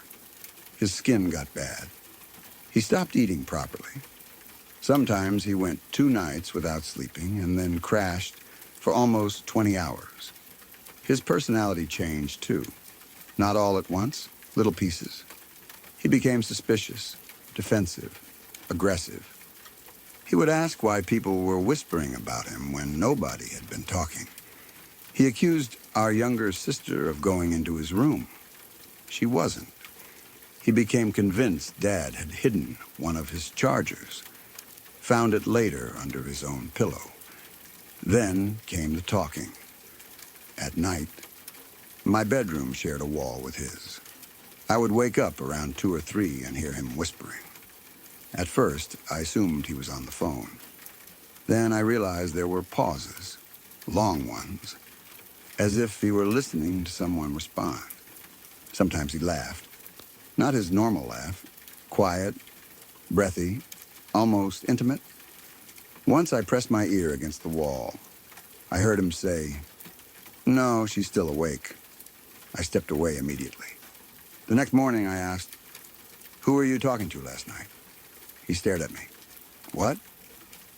You were whispering?" "No, I wasn't." "Yes." He grinned. "Maybe I was talking about you." "Who to?" His grin disappeared. "Mind your own business." There were scratching sounds, too. That became common toward the end. Scrape, pause, scrape. Something dragging along the shared wall. I complained. He denied it. Our sister complained. He screamed at her. Dad told him to calm down. He punched a hole in his closet door. Then cried 20 minutes later and apologized. That was the hardest part. There were flashes where my brother came back. He would sit at the kitchen table with his head in his hands and say, "I don't know what's wrong with me." Then the next night, he'd disappear again. The final fight happened 3 days before I saw him in his room. Mom confronted him in the kitchen. He had been awake at least 2 days, maybe longer. His eyes were red. He kept rubbing his arms. She asked where he had been. He told her to stop interrogating him. She said, "I'm your mother. I'm asking if you're safe." Something changed in his face. His expression went flat. Then he stepped toward her. Mom didn't move. "You don't know anything about me," he said. She tried to keep her voice calm. "Then tell me," he started shouting. Nonsense mixed with real anger. He said we were spying on him. Said everyone in the house wanted him gone. Mom told him nobody wanted that. He moved closer. She told him to stop. Then he lifted his arm. Fast. I don't know whether he actually intended to hit her. Maybe he never would have. I didn't wait to find out. I shoved him, hard. He stumbled halfway across the kitchen. I got between them and screamed in his face. I had never screamed at anyone like that. "You do not touch her." He stared at me. For a second, I didn't recognize him. Then he smiled. Not a happy smile. Small, private, and he whispered, "There she is." I remember that clearly. At the time, I assumed he meant my temper. Now I'm not so sure. Dad came in. Our sister was crying. Everything collapsed at once. That evening, my parents gave him an ultimatum: rehab and therapy, or move out. They would pay for treatment, they would support recovery, they would visit, they would help him rebuild. But he could not keep walking around the house high, frightening everyone. For once, he didn't argue. He looked exhausted. He said, "Okay." I drove him to the facility. The entire trip was quiet. About 10 minutes before we arrived, he said, "You really hate me now, huh?" I nearly pulled the car over. "No." "You shoved me." "You were going to hit Mom." "I wasn't." "You raised your hand." He looked out at the window. "I don't remember." I wanted to be angry. Instead, I cried, "You're scaring me." He looked at me then. Actually looked. His eyes filled. "I'm scared too." That was my brother, right there, for maybe 30 seconds. I reached over and squeezed his hand. "You're going to get better." He nodded, then said, "When I get home, we should go dancing again." I laughed through tears. "After you get your shit together." "That could take years." "Then I'll wait." He smiled. "Promise?" "Promise." At intake, they took his phone, backpack, anything he wasn't allowed to keep. A nurse explained detox could be rough. They would monitor him. Limited communication initially. He would get phone privileges once staff approved it. I hugged him. He hugged me tighter than I expected. Then whispered, "Don't let them throw my stuff away." "What stuff?" "In my room." "Obviously." "All of it." "Okay. I need it." "For what?" He let go. "Just don't." Then he walked through the locked door. That was 3 days ago. The house became silent after he left. I thought I would enjoy that. I didn't. No music through the wall. No cabinets opening at 4 a.m. No arguments. No strange whispering. His absence occupied more space than he did. Mom started leaving his bedroom door open. I asked her why. She shrugged. Then eventually said, "I don't want it to look like we've closed him out." That broke my heart a little. So the door stayed open. His room remained exactly as he left it. Unmade bed, clothes, posters, a half-empty water bottle on the desk. His backpack was gone because he took it to rehab. His phone was with the facility. For 3 nights, nothing happened. Then last night, I woke up. I still don't know why. No nightmare that I remember. No loud sound. Just awake. I lay there for several seconds, staring into darkness. Then light appeared beneath my bedroom door. Hallway light. Click. On. A shadow passed through it. Then click. Off. Footsteps. Slow. I assumed it was my younger sister getting food. My throat felt dry. I reached for my phone. Dead. I'd forgotten to charge it. The only light in the room came through the blinds from distant yellow street lamps. I guessed it was around 2. I got up to use the bathroom, opened my door. The hallway was dark. My brother's room was directly across and slightly down from mine. His door was open, black rectangle. I stopped. During the day, it looked sad. At night, it looked wrong. Not supernatural, just too empty. His room used to contain constant movement. Music, phone videos, friends on speaker, him throwing clothes around looking for something. Now it looked like it was waiting. That thought made me uncomfortable. I went to the bathroom, did what I needed to do, then stood at the mirror longer than necessary. I looked terrible. Hair flattened on one side, skin dull, dark circles. I pulled at my lower lip, then poked at my gums because I realized I hadn't brushed before bed. That wasn't like me. I always remembered basic things, except lately I didn't. There was always something else. My sister needed help. Mom was overwhelmed. Dad worked. My brother had become a full-time emergency.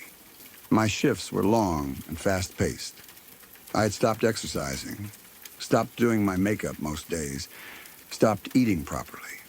I looked exhausted. For some reason, seeing it in the mirror made me angry. Not at him, not completely, at myself. I had spent years trying to protect him, trying to be the good older sister, the example, the responsible one. And what had it accomplished? He was detoxing in a facility. Our family barely slept. Our younger sister was angry all the time. Mom cried when she thought nobody was watching, and I looked like I had aged 5 years in 3 months. I remembered my brother as a little boy, curly hair, huge smile, following me around. If I climbed a tree, he climbed it. If I rode my bicycle somewhere, he wanted to come. Once, when he was maybe 6, I promised him I would always protect him. Children make promises like that because they don't understand how impossible they are. I stared into the bathroom mirror, thinking, I failed. Then I turned off the light, opened the door, tiptoed toward my bedroom. That was when I heard him. Hey! I nearly screamed. Shit! I grabbed my door frame and spun around. His bedroom, dark, empty. At least it looked empty. I stood staring. My heartbeat slammed against my ribs. Hello? Nothing. I stepped closer. The blackout curtains in his room blocked almost everything. Even with the streetlight coming through the hallway window, I could see barely a foot inside. Then his voice again. Hey. Definitely him. Come here. My fear collided with confusion. What are you doing home? No answer. I moved closer to the doorway. Something shifted inside. A silhouette separated itself from the darkness. Tall, thin, curly hair. My brother. He stood several feet inside the room. His face was hidden. I felt relief before anything else. Oh my God. What the hell? No response. How are you home? The silhouette moved, one slow step toward me. I'm back. His voice sounded normal. Then, come here. Something wet happened around the words. A tiny mouth sound, like lips pulling apart into a smile. I didn't like it. I'm happy you're home, obviously. But you can't just leave rehab. I'm back. Did they discharge you? Come here. Dude, I want to show you something. Every instinct told me not to enter. I stayed in the hallway. What? The figure didn't answer directly. Instead, "I have everything I need here." I frowned. "What does that mean?" Silence. I asked if you're allowed home. "I'm back." His head tilted. "And now I have everything I need." I should have woken our parents. I know. But exhaustion does strange things to judgment. And I had spent months dealing with him high. Nonsensical statements were normal now. If he had somehow left rehab and come home intoxicated, I was not going to start a confrontation at 2 in the morning. I sighed. Okay. He didn't move. I felt guilty. Despite the weirdness, despite everything, I missed him. So I asked, "Do you want a hug or something?" The response came immediately. "No." Not loud. Sharp. His silhouette jerked sideways into the darkness. Not walked. Sidestepped so fast it looked like someone pulling him away. Then the bed creaked. Across the room, I froze. That was impossible. He had been standing near the door. The bed was against the far wall. There hadn't been enough time for him to cross the room. I whispered, "Okay." Nothing answered. I returned to my bedroom, closed the door, locked it without knowing why, then lay down. For the next several minutes, I heard movement through our shared wall. Scratching. Exactly like before rehab. Scrape. Pause. Scrape. Then a dragging sound. Something long-moving against drywall. I thought, he's home. I'll deal with it tomorrow. I fell asleep. That embarrasses me. But I did. I woke late. Sunlight. For maybe 20 seconds, I forgot. Then I remembered his voice. I jumped out of bed. His door was still open. I went inside. Empty. Bed exactly as it had been. No sign anyone slept there. No new clothes. No shoes. Nothing. I went downstairs. Mom was making coffee. She looked tired but happier than she had in days. "He should be able to call later," she said. I stared. "Who?" She frowned. "Your brother." "I thought he came back."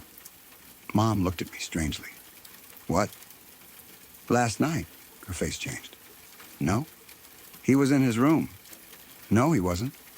"I talked to him." "Stop." She put the mug down. "He isn't here." I checked immediately. His location. We had family location sharing enabled. His phone still showed the rehab center. Gray square. Same place.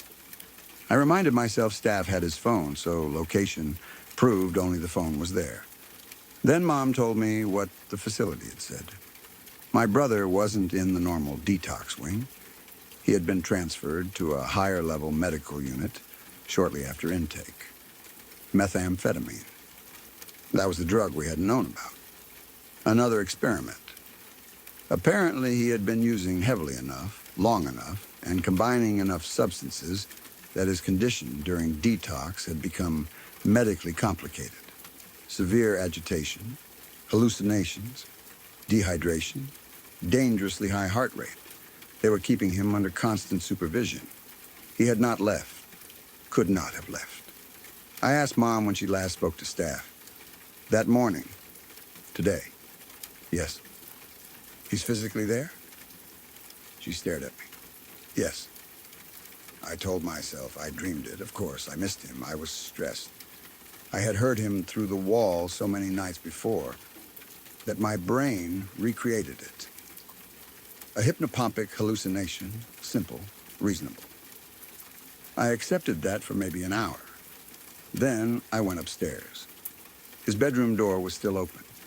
Sunlight got around the blackout curtains now, enough to see. Everything looked normal, except the wall we shared. There were scratches near the floor, long, fresh, 4 parallel lines in the paint. I crouched, touched them. White drywall dust collected on my finger. I told myself they were old. Maybe his desk had rubbed against it. Then I noticed where the scratches went. Toward the corner, there was a dark stain on the carpet. Small, circular. I leaned closer, wet. It smelled strange, chemical, sweet and metallic. I backed away. That was when my phone rang. Rehab facility. I answered instantly. Hello? A nurse introduced herself. She asked if I was his sister. Yes. She explained my brother had stabilized somewhat. He wasn't ready for a long call, but had been asking repeatedly for me. Can I speak to him? Briefly. There was movement. Then his voice. Weak. Hoarse. Hey! I almost cried. Hey. You okay? I'm fine. Are you? Long pause. No. I sat on his bed. You scared us. I know. What the hell were you taking? I know. That's not an answer. I'm sorry. He sounded exhausted. Not like the voice from last night. That one had been clear, healthy, almost cheerful. I closed my eyes. I miss you. Miss you too. Then he whispered. Did you go in my room? My eyes open. What? My room? Yes. When? This morning. No. He sounded frightened. Before? I stopped breathing. What do you mean? I keep dreaming about it. About your room? Something's in there. My hand tightened around the phone. What? He didn't answer. Tell me. Now, the nurse said something in the background. My brother started talking faster. When I was using, I thought it was the drugs. What was? The person. My skin prickled. What person? Next door. At home? No. His breathing became uneven. In the wall. Scratching. I stood. You were talking to someone. I thought I was. Who? It sounded like me. Every hair on my arms rose. What did it say? He started crying. I had almost never heard my brother cry as an adult. It wanted to know what I needed. What? Every night. What did you tell it? I don't remember. The nurse told him they needed to end the call. I shouted, "Wait!" My brother ignored her. He said, I thought I was hallucinating, so I talked to it. About what? Everything. What does that mean? I told it about you. My stomach dropped. Why? You were always mad. I wasn't always. I told it about Mom, Dad, our sister, the house. His voice became quieter. I told it everything.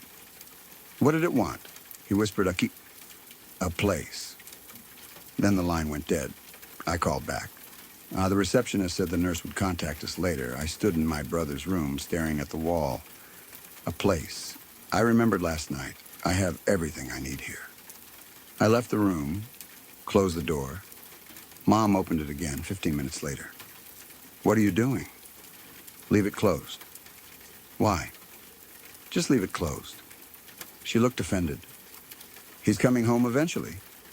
I know. It feels wrong shutting his room. Mom. She saw my face, then let go of the knob. I didn't tell her yet. I didn't know what to tell her. I spent the afternoon researching stimulant psychosis, auditory hallucinations, shadow people, sleep deprivation. Methamphetamine can absolutely make people hear voices, see figures, feel insects, become paranoid. That gave me comfort. My brother had been hallucinating. I had dreamed his hallucination because I had spent months hearing him through the wall. Shared stress. Coincidence? Then our younger sister came home. She walked upstairs. 5 minutes later, she screamed. We ran. She stood outside my brother's door. It was open. Someone's in there. My heart stopped. Mom immediately entered. Empty. Our sister refused. I saw him. Your brother? No. She shook her head. Something tall. Mom turned to me. I said nothing. My sister pointed toward the corner. It moved behind the curtain. Mom pulled the curtain aside. Nothing. Then she noticed the scratches. What happened to the wall? I still said nothing. That night, Dad put a lock on my brother's door.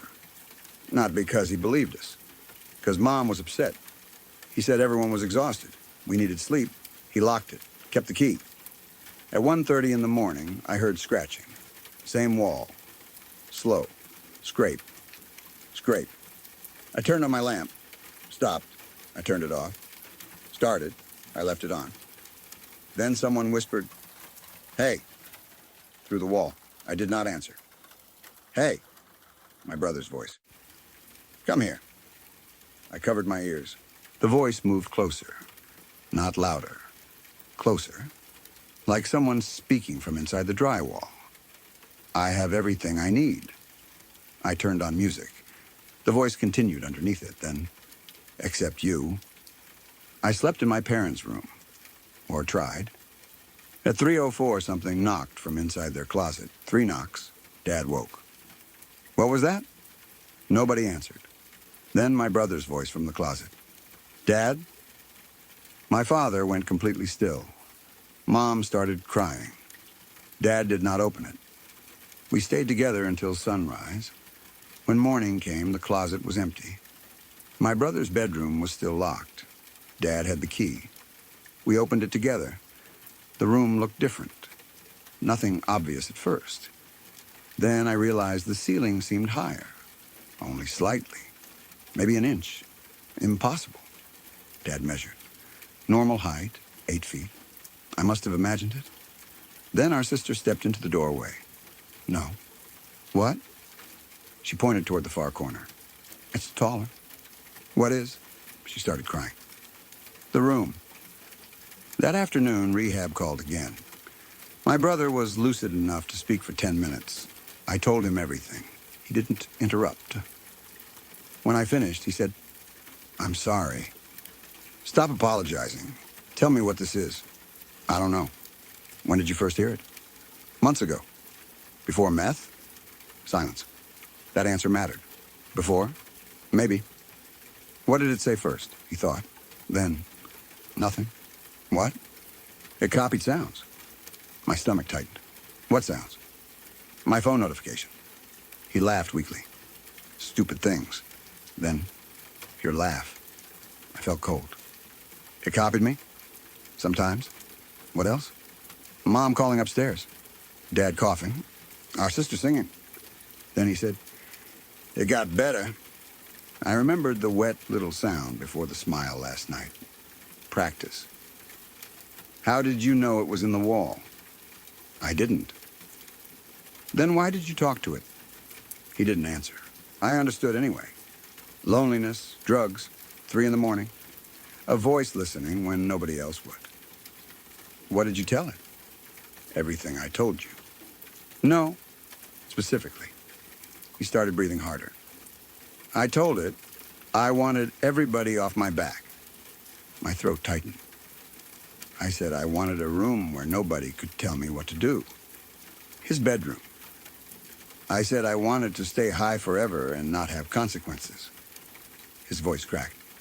And I told it I wished I could come home without being me anymore. I closed my eyes. There it was. A place, a shape, a family. Everything it needed. My brother said, the night before rehab, it asked if it could have my room. What did you say? I laughed. What did you say? He started crying. I said, sure. I felt sick. Then it asked what it needed to be me. I whispered, what did you tell it? Everything. Call ended shortly afterward. I told my parents. Dad wanted to call it drug-induced delusion. Mom didn't. She remembered something. The night before my brother left, she had passed his bedroom around 3 in the morning. Door closed. She heard 2 voices, both his. One said, you're too tall. The other laughed then. I can fix that. She assumed he had a video playing. Now she wasn't so sure. That evening, we decided nobody would sleep alone. I know how ridiculous that sounds. 4 adults frightened of a locked bedroom. But we did it. We stayed in the living room, lights on, brother's room locked upstairs. At midnight, nothing. 1, nothing. 1:47, a creak upstairs. Then another. Footsteps. Dad stood. I grabbed his arm. No. The footsteps came down the hallway, stopped at the stairs, then slowly descended. We watched. 1 step. Another. Nobody visible. The staircase creaked under weight. Mom whispered a prayer. Our sister held my hand. The footsteps reached the bottom, stopped. Then my brother's voice spoke from the dark hallway. "Hey." Nobody answered. "I'm back." Dad said, "You're not my son." Silent. Then laughter. My brother's. Perfect. "Oh." Pause. "I know." Something stepped into the edge of the light, barefoot. Then a leg, too long, thin, skin pale. The rest stayed in darkness. Mom made a sound. The leg withdrew. My brother whispered, "Not done yet." Then the footsteps went upstairs. We heard the bedroom door slam. Dad ran after it. Lock still intact, door still locked. Inside, empty. But his bed had moved. It was pressed against the shared wall. It had originally been on the opposite side. None of us had moved it. We called the police. They found nothing. No intruder, no damaged lock, no obvious explanation. We did not mention the leg. We said someone might have been inside. They checked windows, attic, basement, nothing. The officer suggested stress. Maybe one of us moved the bed and forgot. 4 people? Sure. After they left, I finally searched the wall. Not just looked. I moved the bed away. Behind it, scratches covered the paint. Hundreds. Most random. Then I found letters, my brother's handwriting. Or close. "I need more room." Underneath, too small. Then, almost. Then one line that looked newer. "Sister next. I did not sleep. This morning, the rehab center called. My brother had a medical emergency during the night. He's alive, but they moved him to intensive care. His heart rhythm became unstable. He had a seizure. The doctor said it can happen during complicated withdrawal. I asked when. 2:03 a.m. Around the same time, something came downstairs. I asked if he had said anything before the seizure. The doctor hesitated. Apparently, my brother had been extremely agitated. He kept pointing toward the corner of his room, saying, "That's not me." Then, "It's too tall." The doctor assumed hallucination. I asked whether anyone else saw anything. "No." Then the doctor added, "One nurse thought there was another patient in the room for a moment, but it was dark." I asked, "Another patient?" She said she was mistaken. "What did they look like?" The doctor clearly wanted to end the conversation. "I don't know. Please." A pause. "Tall?" I hung up. I went upstairs. My brother's door was open. Nobody had opened it. The lock was still attached. The metal bolt had not broken. It was simply unlocked. I stood in the hallway. Sunlight filled the room through a gap in the blackout curtains. Everything normal. Bed, desk, clothes. Then I saw him. Behind the door. Not fully. A face peeking through the narrow gap between the door and wall. My brother's face. Except stretched. Longer. His forehead too high. His mouth too wide. His curly hair brushed the ceiling. The eyes looked like his. That was almost worse. I froze. It smiled. "Hey." I ran into my room, locked the door, called Mom. She and Dad are downstairs. Our sister left for a friend's house because we decided she shouldn't stay here. I should leave too. I know. But there is something outside my door now. It has been standing there for 20 minutes. I can see part of it through the crack underneath. Feet, bare. One on each side of the door. Too long. Its toes nearly reach under. Every few minutes it scratches the wall. Slowly. Like it used to when my brother was home. Scratch. Scratch. Scratch. I called rehab again. They told me my brother is sedated, still in ICU. He has not regained consciousness. Then the thing outside my room said, "I know." I stopped talking. The nurse asked what happened. I hung up. A minute later, it spoke again. "I have everything I need now. I'm writing this because I don't know what that means. Maybe my brother created it through drugs and sleeplessness. Maybe it was always there and drugs simply made him notice it. Maybe months of talking to an empty wall taught something how to become him. Voice first. Sounds, memories, personality, then shape. Except shape is harder. That would explain why it is still changing. Why it looked exactly like his silhouette in darkness, but wrong in daylight.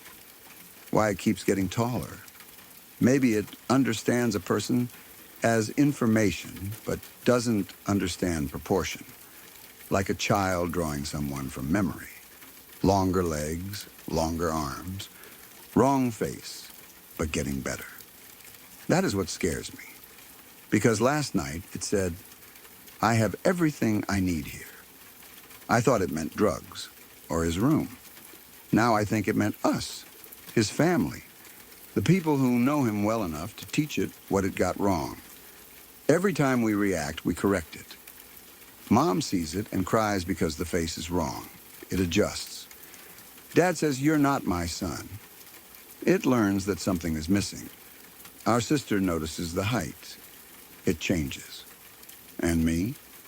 I know my brother better than almost anyone. His voice, his smile, his posture, the way he says, hey, the way he laughs when he knows he's annoying me. Maybe that is why the writing said, sister next. Not because it wants to become me, because I am the best reference it has for finishing him. The scratching stopped a few minutes ago. Now it is talking.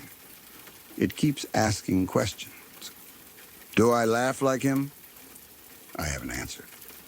Does he stand like this? Silence. Then I heard bones crack outside the door. Something shifted. Better? I'm crying.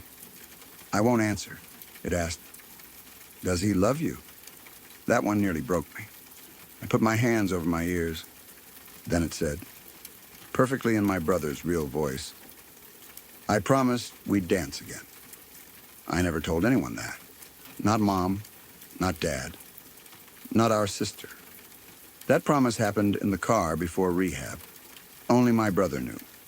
Which means either this thing has access to his memories or some part of my brother really is inside it. I don't know which possibility is worse. A few minutes ago, my phone rang. Unknown number. I answered because I thought it was the hospital. My brother whispered, don't hug it. Real voice. Weak. I stood so fast, I nearly dropped the phone. You're awake? No. What? I don't think so. I could hear machines behind him, or something resembling machines. Where are you? Room? Hospital? I don't know. His breathing trembled. It's dark. I started crying. There's something outside my door. I know. How? It's pulling. What? He groaned. It keeps pulling things out. Out of you? Memories? My stomach dropped. The rave? What? Gone. What do you mean, gone? I know we went somewhere. I can't see it anymore. He started crying. Your birthday last year, I forgot. Outside my bedroom door, the thing began humming. A song from my birthday party. My brother continued. It takes them, and then I can't remember. The creature outside laughed. I whispered, it's building you. I know. How do we stop it? My brother said, don't give it the last thing. What? Long silence then. I don't know. Outside. I do. The phone went dead. The thing knocked. 3 times. Come here. I backed away. No. My brother's voice softened. Please. No. I'm scared. No. Then something started crying outside, my brother's cry. I have heard it before. When we were children. When he broke his arm falling from a tree, he tried so hard not to cry because he wanted me to think he was brave. Same short gasps. Same little hitch in his throat. I remember holding him while we waited for Mom, telling him, I've got you. The thing outside knows that too. It whispered, you promised to protect me. My hand is on the doorknob. I keep pulling it away. I understand the last thing it needs now. Not a memory. Not a voice. not his posture. Recognition. It needs someone who loves him to look at it and accept it as him. Maybe that is why it wanted a hug last night. I offered one. It said no. It wasn't ready. Now maybe it is. A minute ago it said, ask me anything. I didn't. You know everything about him. Test me. I stayed silent. It answered questions I never asked. The name of the stuffed animal he slept with as a child. The scar on his knee. The first girl he kissed. The stupid nickname I used to call him. All correct? Then, see? Its voice is almost perfect. Almost. I can still hear something underneath. A second sound. Like whispering beneath every word, practicing with him. Dad just called from downstairs. He told me to climb out my window. He and Mom are already outside. Police are coming again. I should go. My bedroom's on the second floor, but there's a low garage roof beneath the window. I can make it. I'm going to. The thing knows. It just stopped asking questions. Now it is laughing, quietly. Then it said, you can leave. I froze. You don't need to stay. That is somehow worse. Why would it let me go? I opened my window. Cold air. Garage roof below. Then my phone received a notification. Family location app. My brother's phone moved. For 3 days, it sat on the rehab center. Now the dot is moving. Fast. Toward our house. I called the facility. They said his phone is still locked in their property cabinet. I refreshed the map. The dot kept coming. 10 miles. 8. 5. The thing outside my door whispered, he's coming home. I climbed onto the roof. Dad saw me and shouted. I jumped down with his help. Mom was crying. Police cars arrived. They entered the house. Again, they found nothing. My brother's room, empty. My room, empty. No tall figure, no footprints, nothing, except the scratches on the shared wall. New sentence, I have enough. We left. None of us are staying there tonight. Mom and Dad are at my aunt's. I am sitting in my car outside the hospital now. The rehab center transferred my brother here after the seizure. I finally got permission to see him. I haven't gone inside yet. That is why I'm writing this. Because something happened 5 minutes ago. My brother's location, Dot, reached our house, stopped, then disappeared. At almost the exact same moment, the hospital called. He woke up, stable, asking for me. I should be relieved. I am. I want to see him more than anything. But before I got out of the car, I received a text from his number. The phone, they swear, is still at the rehab facility. Only 4 words. Don't teach it me. Then another message. Come give me a hug. I don't know which one my brother sent. Maybe neither. The nurse just came outside to find me. She said he's getting upset because I haven't gone in yet. I asked, does he look normal? She gave me a strange look, then said, he's your brother.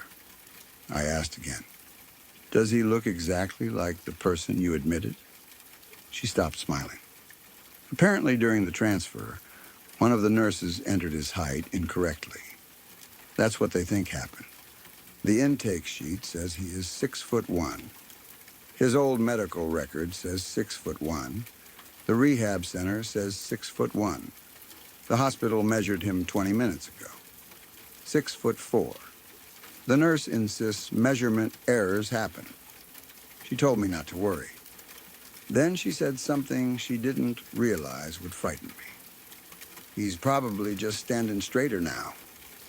My brother has never been 6'4". I'm watching the hospital entrance.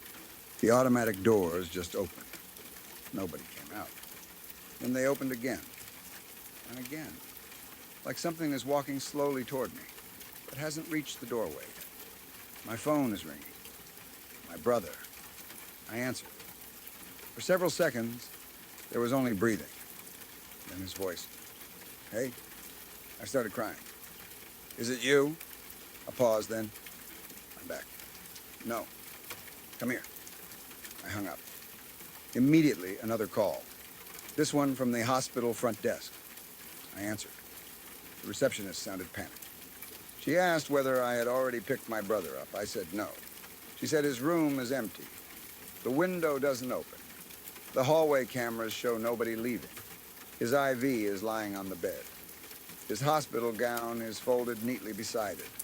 Then she said, "There's something written on the wall." I already knew. I asked anyway. She read it. "I have everything I need." I locked my doors, started the engine. I was about to leave. Then someone knocked on my passenger window. I didn't look. I'm still not looking. The person outside is humming the song my brother and I always dance to. I can see only their legs from the corner of my eye. Too long. Knees almost level with the bottom of the window. My phone just received another message, my brother's number. I opened it. 3 words. Don't look up. Then from directly beside me, through the closed glass, my brother whispered, "Come on. You promised." I know what it wants. I know why it came to me first. Everyone else remembers parts of it. I remember all of it. The little boy, the stoner, the dancer, the addict, the angry stranger, the terrified kid in the car asking if I hated him. I am the person who can look at a copy and decide whether it is close enough. That is why it wants the hug, not affection, confirmation. If I put my arms around it and call it my brother, maybe that finishes whatever it has been building. The knocking has stopped. Now it is standing quietly beside the car, waiting. I'm going to drive. I'm not going to look. And if my real brother is somehow still alive somewhere inside, whatever this is, I'm sorry. I promised I would always protect him. But maybe protecting him now means refusing to recognize the thing that knows every memory he ever gave away. My phone rang once more. I didn't answer. It went to voicemail. A notification appeared. One new message. I played it without thinking. My brother was crying. For several seconds, he struggled to speak. Then, "Please don't let it come home as me." The message ended. The thing outside my passenger window laughed. And for the first time since this started, the laugh wasn't quite right. It was close. Very close. But not perfect. So I put the car in drive, and I left it there, standing under the hospital lights. I never looked at its face. I'm holding on to that difference. Because right now, that tiny mistake in its laugh is the only proof I have that somewhere, somehow, my brother still exists. And that the thing wearing everything else it learned from him is still not done becoming him.